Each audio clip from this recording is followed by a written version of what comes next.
हमारी ज़बान से इस्लामी जुमले निकल रहे हो, अस्सलामु अलैकुम व रहमतुल्लाह।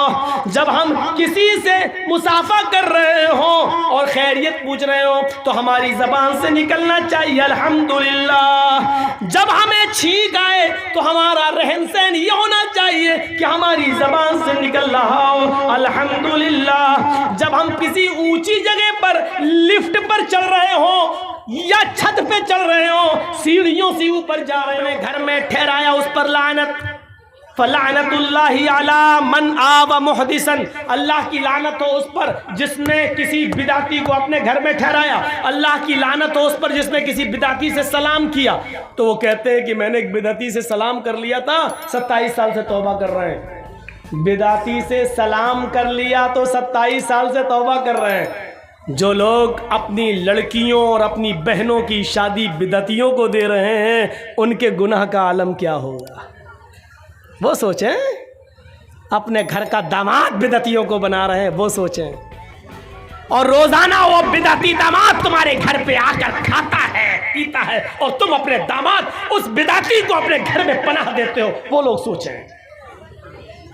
इस्लाम के अंदर पूरे के पूरे दाखिल हो जाओ। मौजू तो बड़ा अच्छा है, लेकिन है कौन दाखिल?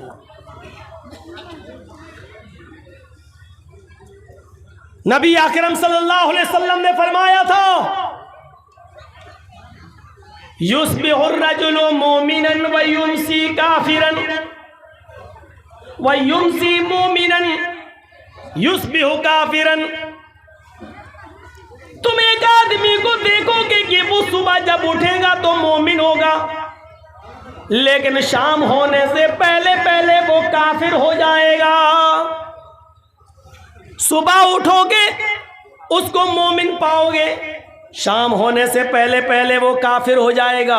शाम को देखोगे वो मोमिन होगा, सुबह उठते उठते वो काफिर हो जाएगा। सुबह मोमिन होगा, फजर की नमाज पढ़ेगा, कुरान की तिलावत करेगा, तुम देखोगे कि मोमिन होगा, और शाम होते होते वो काफिर हो जाएगा। ये मंजर देखना है तो आज के ज़माने में देख लो कि एक मुसलमान सुबह फजर की नमाज पढ़ता है, कुरान की तिलावत करता है, और फिर नेता बनने के चक्कर में, चुनाव जीतने के चक्कर में, गैर मुस्लिमों को खुश करने के चक्कर में वो किसी मंदिर में भी चला जाता है और टीका भी लगा लेता है। शाम होने से पहले पहले उसका की एंट्री कहीं और हो जाती है। ये मंजर देखना हो तो आज के ज़माने में तुम देख सकते हो। ये कोई जमहूरियत का मतलब ये थोड़ी है कि हम जिस मुल्क में रहते हैं ठीक है भाई भाई बन के रहो, लेकिन इसका ये मतलब थोड़ी है कि आप दिवाली पर किसी को मुबारकबाद देंगे, होली पर किसी को मुबारकबाद देंगे। ठीक है, तुम्हारा त्यौहार है तुम करो, हमारा त्यौहार हम कर रहे हैं। लेकिन एक मुसलमान होकर किसी गैर मुस्लिम को कहे कि दिवाली मुबारक हो, हैप्पी दिवाली, हैप्पी होली, माफ कीजिएगा, इसी चीज को खत्म करने के लिए तो मोहम्मद रसूलुल्लाह सल्लल्लाहु अलैहि वसल्लम आए। वरना ये ऑफर तो नबी को भी दिया गया था, 6 महीने आप हमारे मजहब में आ जाइए, 6 महीने हम आपके मजहब में आ जाते हैं। क्या कहा था अल्लाह के नबी सल्लल्लाहु अलैहि वसल्लम ने? कुरान की आयत नाजिल होती है, नहीं लकुम दीनुकुम वलिय दीन, तुम्हारे लिए तुम्हारा दीन और हमारे लिए हमारा दीन।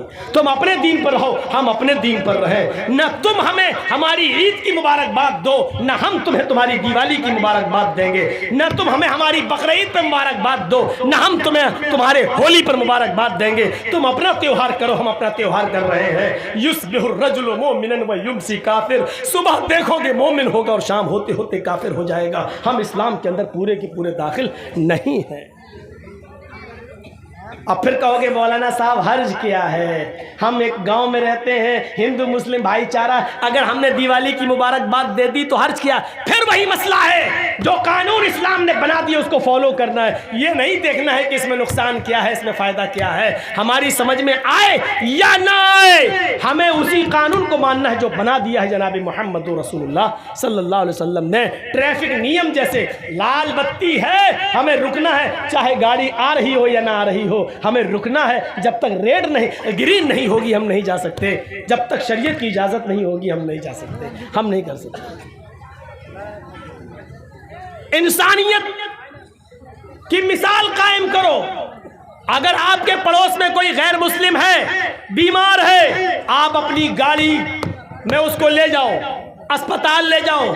अगर आपका पड़ोसी गैर मुस्लिम है और उसका ब्लड ग्रुप आपके ब्लड ग्रुप से मिल रहा है और उसको एक बोतल खून की जरूरत है, आप फौरन उसको अपने ब्लड का एक बोतल खून निकाल कर आप उसको दीजिए। शरीयत इसकी इजाजत देती है। इंसानियत जितनी हो, मानवता जितनी हो दिखानी चाहिए, लेकिन इसका यह मतलब नहीं है कि उनके त्योहारों में आप शिरकत करेंगे और आपके त्योहारों में वो उनको आप मुबारकबाद देंगे। इस हद तक शरीयत इजाजत नहीं देती है। या अय्युहल्लज़ीना आमनू उदखुलू फिस्सिल्मि काफ़ा, ईमान वालो तुम इस्लाम के अंदर पूरे के पूरे दाखिल हो जाओ। हमें इस्लाम के अंदर पूरे के पूरे दाखिल होना है। हमें आधा अधूरा नहीं, हमारा उठना, हमारा बैठना, हमारा लेटना, हमारा जागना, हमारा खाना, हमारा पीना, हमारा सोना सब इस्लामी होना चाहिए। जब हम सुबह उठें तो हमारी जबान से इस्लामी जुमला निकल रहा हो, अल्हम्दुलिल्लाहिल्लज़ी अहयाना बअदा मा अमातना व इलैहिन नुशूर। जब हम किसी से मिले तो हमारी जबान से इस्लामी जुमले निकल रहे हो, अस्सलामु अलैकुम व रहमतुल्लाह।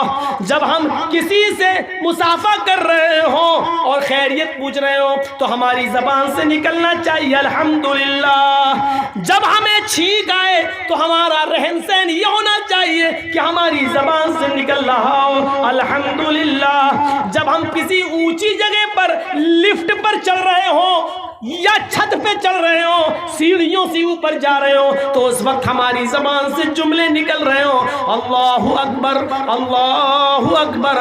जब हम लिफ्ट से नीचे आ रहे हो या हवाई जहाज लैंड कर रहा हो, नीचे उतर रहा हो, या हम पहाड़ से नीचे उतर रहे हो या अपने घर की छत से नीचे की मंजिल पर आ रहे हो, तो हमारी जबान से ये इस्लामी जुमला निकलना चाहिए, सुबहान अल्लाह, सुबहान अल्लाह। जब हम लैट्रीन में जा रहे हो तो हमारी जबान से दुआ निकलनी चाहिए, अल्लाहुम्मा इन्नी अऊज़ु बिका मिनल खुबुसी वल खबाइस। जब हम खाना खाने बैठ रहे हो हमारी जबान से दुआ निकलनी चाहिए, बिस्मिल्लाहि व अला बरकतिल्लाह। जब हम खाना खाकर फारिग हो जाएं तो हमारी जबान से जुमला निकलना चाहिए, अल्हम्दुलिल्लाह। अल्लाह की हम्द व सना। मस्जिद में जाएं तो अल्लाह का नाम लिया जाए, मस्जिद से निकले तो अल्लाह का नाम लिया जाए, माँ बाप से मिले तो अल्लाह का नाम लिया जाए, घर में जाएं तो सलाम करके जाएं, अपने बच्चों को सलाम करवाने की आदत डालें, अपने बच्चों को इस्लामी माहौल दें, अपनी बीवी को इस्लामी माहौल दें। उठना, बैठना, लेटना, सोना, जागना, खाना पीना सब इस्लामी हो। जब बिस्तर पे सोने जाएं तो दुआ पढ़ें, अल्लाहुम्मा बिस्मिका अमूतु व अहया।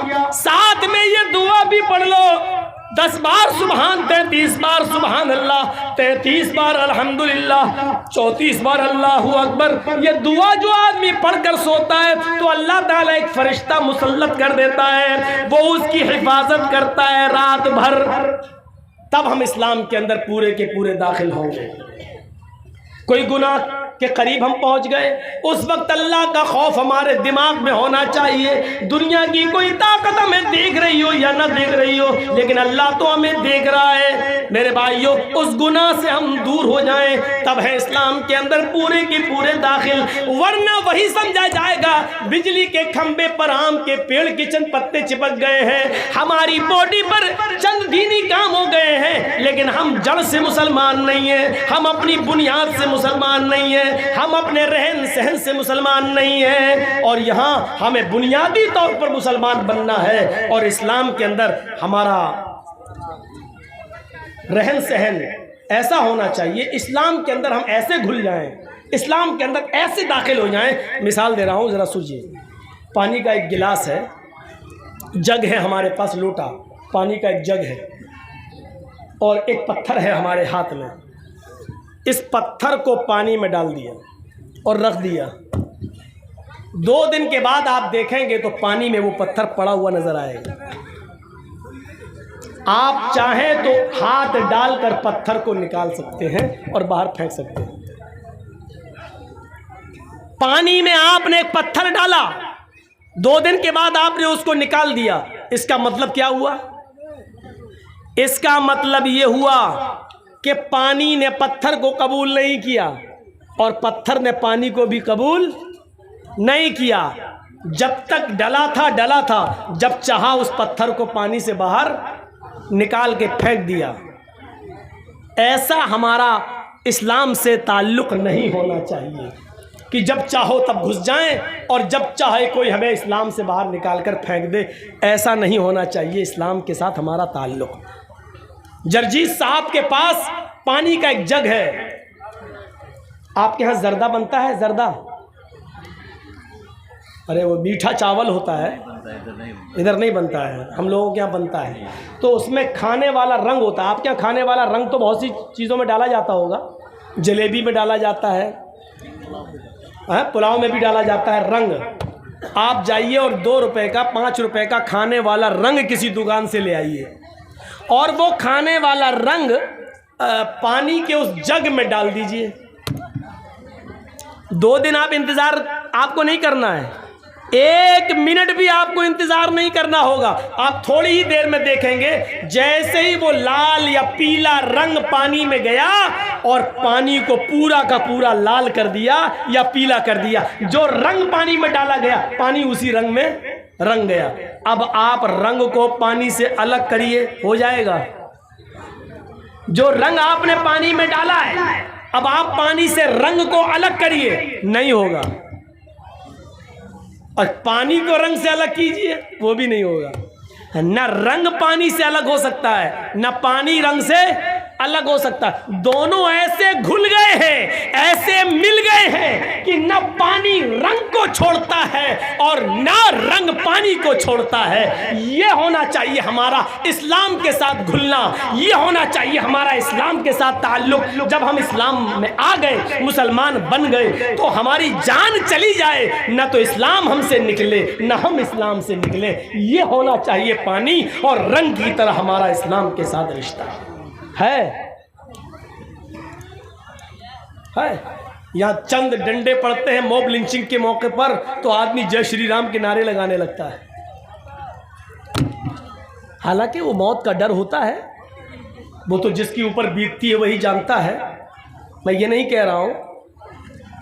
लेकिन हमारा ताल्लुक इस्लाम के साथ ये होना चाहिए कि ऐसे हम इस्लाम में घुल जाएं और इस्लाम हम में ऐसे घुल जाए कि हमको इस्लाम से दूर किया जाए या इस्लाम को हमसे दूर किया जाए तो ना हो।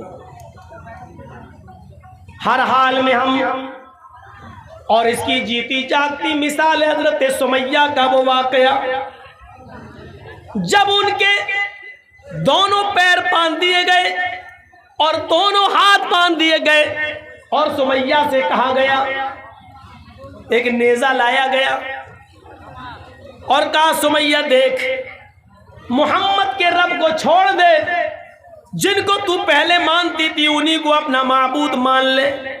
तो सुमैया ने क्या कहा, हाशा व कल्ला, हरगिज नहीं। अबू जहल ने वो नेज़ा निकाला, अबू जहल ने वो नेज़ा उठाया और पूरा का पूरा सुमैया के जिस्म में, सुमैया की शर्मगाह के अंदर, सुमैया के पेशाब के रास्ते में पूरा का पूरा वो नेज़ा दाखिल कर दिया। इधर से डाला और उस तरफ निकाल दिया। सुमैया के हाथ पीछे से बंधे थे, वो बूढ़ी औरत थी, आसमान पर नजरें डालती है। उस मौके पर भी उसकी जबान से ये नहीं निकला, आय अल्लाह तू मेरी मदद कर या मुझे बचा ले। उसने अपनी जिंदगी के बारे में नहीं कहा, उसने दुआ भी मांगी तो ये दुआ मांगी, या रब्बी सब्बित क़दमैया अला दीनिक या अरहमर राहिमीन। आय अरहमुर राहिमीन, आय रहम करने वाले, आय हमारे रब, इसका नेज़ा मेरी शर्मगाह को पार कर गया है, इसकी दी हुई तकलीफ से कहीं मैं इस्लाम न छोड़ बैठूं, कहीं दीन न छोड़ बैठूं। हाय अल्लाह, मुझे मेरे दीन पर जमा देना, मुझे मेरे दीन पर साबित रखना। हाय अल्लाह, इसकी दी हुई तकलीफों से कहीं मैं दीन न छोड़ बैठूं, कहीं तकलीफों से तंग आकर मैं दीन कुर्बान न कर दूं। उस मौके पर भी वो अपने दीन की सलामती मांग रही है। यह है इस्लाम में रंगना। सुमैया को सताया गया, लेकिन सुमैया इस्लाम नहीं छोड़ रही है, इस्लाम सुमैया को नहीं छोड़ रहा है। ये जिंदगी होनी चाहिए हमारी, इस्लाम लाने के बाद और इस्लाम के साथ। लाख दुनिया कोशिश करे। अभी जा रहे हैं ना तकरीर के बाद, कल शादी होगी हमारे बच्चे की, हम 3 लाख रुपए मांगेंगे। इस तकरीर का असर कल पता चल जाएगा, कितना इस्लाम हमारे अंदर आया है। अपने बेटे की शादी में लड़की वाले से 2 लाख रुपया हम मांगेंगे, 3 लाख मांगेंगे, मोटरसाइकिल मांगेंगे। आप देख लीजिएगा, ये इस्लाम हमारी जिंदगी के अंदर है। ये इस्लाम, सुमैया का इस्लाम देखो। और उसके बाद 2 ऊंट मंगाए गए। एक ऊंट का चेहरा पूरब की तरफ कर दिया गया, दूसरे ऊंट का चेहरा पश्चिम की तरफ कर दिया गया। ये पैर सुमैया का इस ऊंट से बांध दिया गया और दूसरा पैर सुमैया का दूसरे ऊंट से बांध दिया गया। एक ऊंट का चेहरा पूरब की तरफ, एक का पश्चिम की तरफ। सुमैया के दोनों पैर बंधे, हाथ तो पीछे से पहले ही बंधे हुए थे। अबू जहल ने कोड़ा उठाया, आए सुमैया, अभी इन ऊंटों को भगाऊंगा और तू चीर दी जाएगी। तेरे पैर एक इधर एक उधर चीर दिया जाएगा और बीच से तेरे 2 टुकड़े कर दिए जाएंगे। अब भी तू मोहम्मद का दीन छोड़ दे, अब भी तू इस्लाम छोड़ दे। सुमैया नजरें आसमान पे डाल के कहती है, अरे अबू जहल, मुझे पागल समझ रखा है क्या? इस्लाम में कैसे घुल गई थी। ये देखिए मंजर, इस्लाम में कैसे घुली हुई थी वो। कहती है, अरे सुमैया,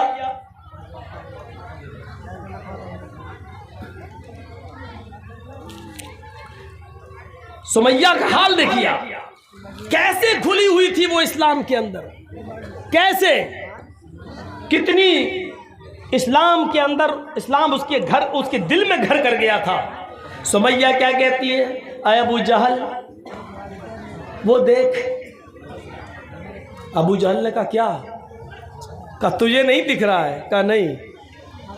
अरे वो जन्नत है, जन्नत। आया अबू जहल, क्या जन्नत देखकर भी कोई पलट सकता है? आया अबू जहल, जो जन्नत मैं देख रही हूं और जिस जन्नत की खुशबू मेरी नाक तक आ रही है, उसको तू महसूस नहीं कर रहा है, वो तेरी नाक तक नहीं आ रही है।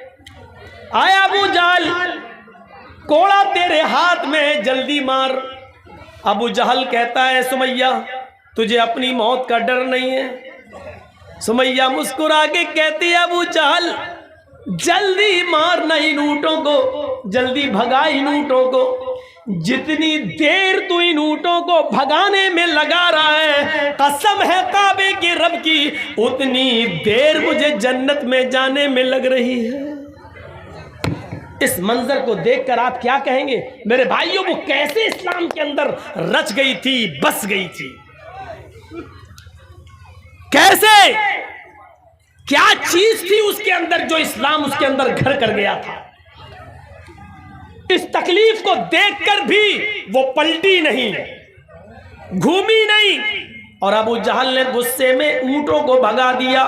इब्ने साद के अल्फाज हैं तबकात के अंदर कि सुमैया के बीच से 2 टुकड़े हो गए, सर बच गया, यहां से एक जिस्म का हिस्सा अलग हो गया और एक हिस्सा सर के साथ बच गया। लेकिन मरते वक्त सुमैया के चेहरे पे मुस्कुराहट बाकी थी। अबू जहल ने पत्थर उठाकर अपने सर पे मारना शुरू कर दिया। लोगों ने कहा, ये क्या कर रहे हो, पागल हो गए हो? कहता, हाँ मैं पागल हो गया हूं। सुमैया का सब कुछ छीना, उसकी जान तक छीनी, उसको मौत के घाट भी उतारा, लेकिन फिर भी सुमैया जीत गई, मैं हार गया।